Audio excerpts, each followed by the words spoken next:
Hello everyone, you're welcome to my channel. This is Edward View. I hope you had a good day or you're having a good day wherever you're watching from. I do appreciate your time here. Thank you once again for stopping by. Today I'm just such a day that you just wish, oh, I wish it wasn't true. This is to do with Malcolm-Jamal Warner. It was just so sad when I heard it. I actually screamed. I actually just literally screamed like, no, it couldn't just be. Because people that you watch, growing up like, oh, because be sure, Theo Hostable, it was fun. He was fun. It was just part of him. It was whatever he did, whatever part was given to play was just part of him. And you enjoy each and every character. They were good, but he was just another person that brought light into the place, into the show, into the family. You could just tell that he was just a light, just a delight, so different because he was the only son as well, and to hear that uh, um, he had this accidental drowning in Costa Rica was just. Oh no, you just wish it never happened. You just wish it never happened.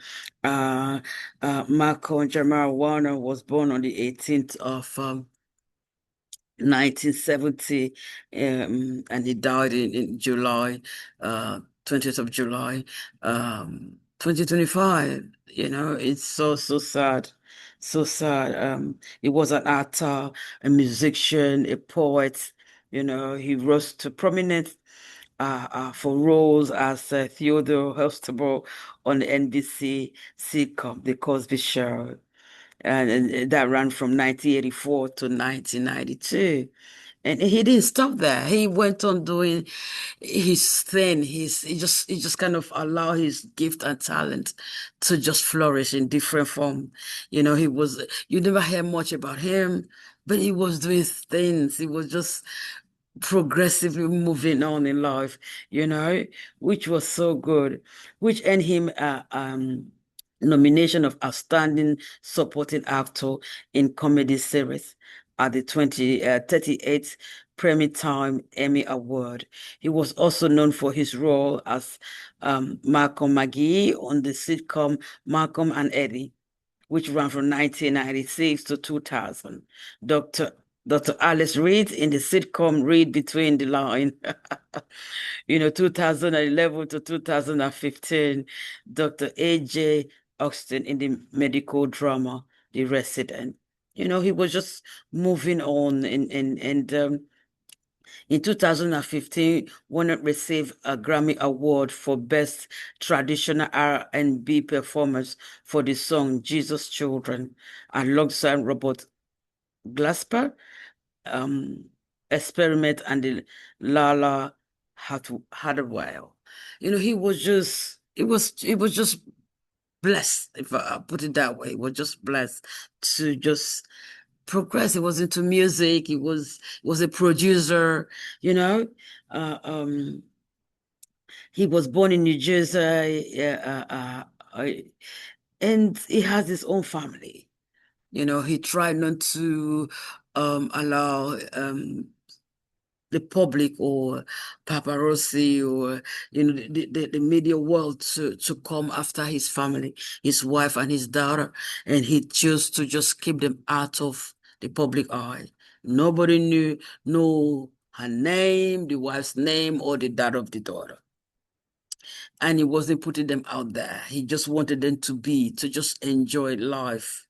He I think because he grew up in the public eye, and he maybe has to really struggle. So, should I use the word struggle? Fight some things away. Had to stand for himself to maintain his mindset and just be able to move on because not every child out to actually mm, uh, um, mm, get to a place where they're able to just go through life so smoothly like that, even into adulthood, and still just continue. Some of them struggle with whatever.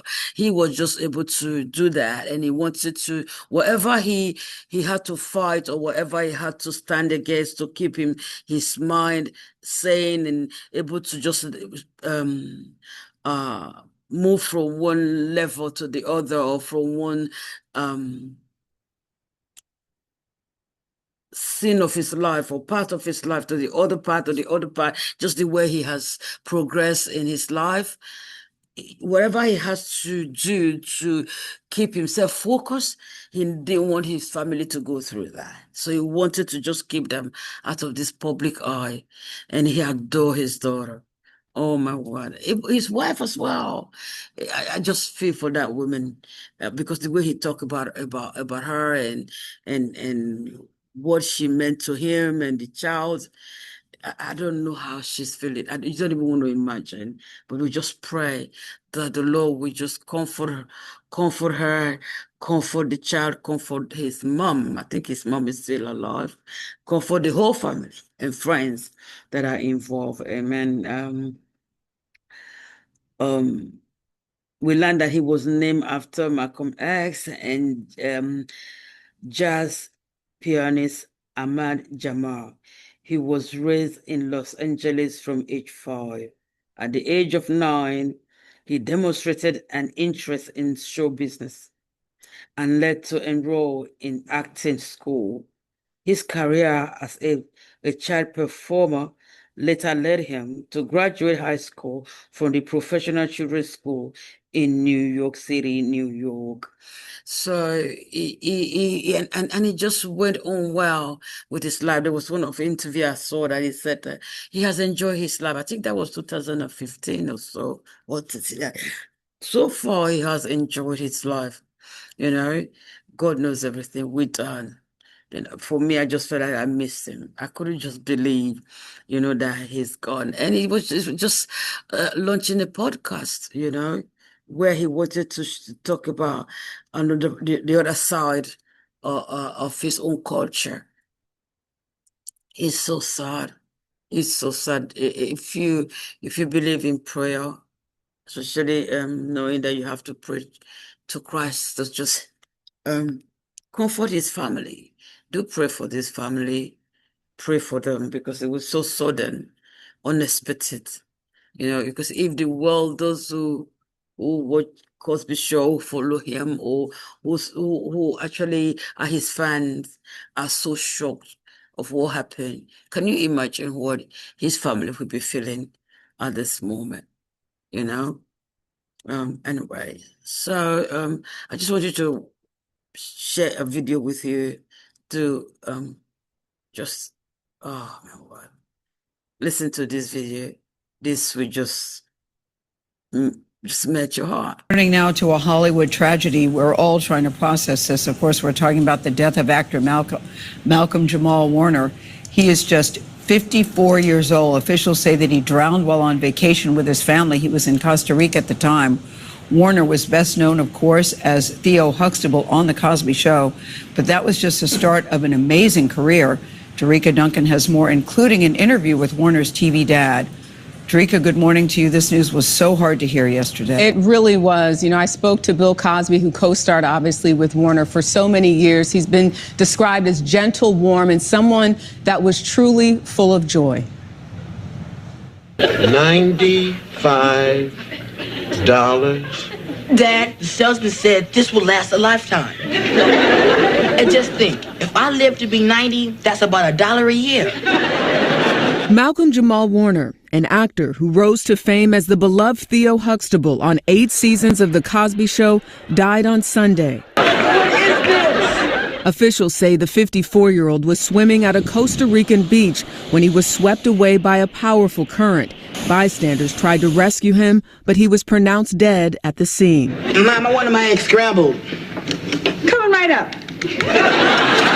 The world watched as Warner grew up on The Cosby Show, earning him an Emmy nomination, seen by many as America's son. In terms of the things that continue to perpetuate the negative stereotype of people of color, we've always had The Cosby Show to hold up against that. I spoke with Warner's TV dad, Bill Cosby, yesterday. What do you want people to remember about him? Oh, boy. He was never afraid to go to his room and study and make sure he followed whatever he had learned in the acting school he went to. Cosby said the fictional father and son last spoke about 3 months ago, chatting about Warner's successful pivot to music. He was very proud of what he had done. Warner was a Grammy winner. And aren't you tired of being hustled and played? And was nominated for another Grammy for Best Spoken Word Poetry. And aren't we all tired of crying about how hard it is to be black in America, even if it looks like we've got it made? He is survived by his daughter and wife. He recently reflected on his legacy during a podcast. And with all of the darkness in the world, it is possible to maintain your soul and be a good person. And I think what so many people can appreciate is he was a true creative. He talked about African-American culture in such a beautiful way.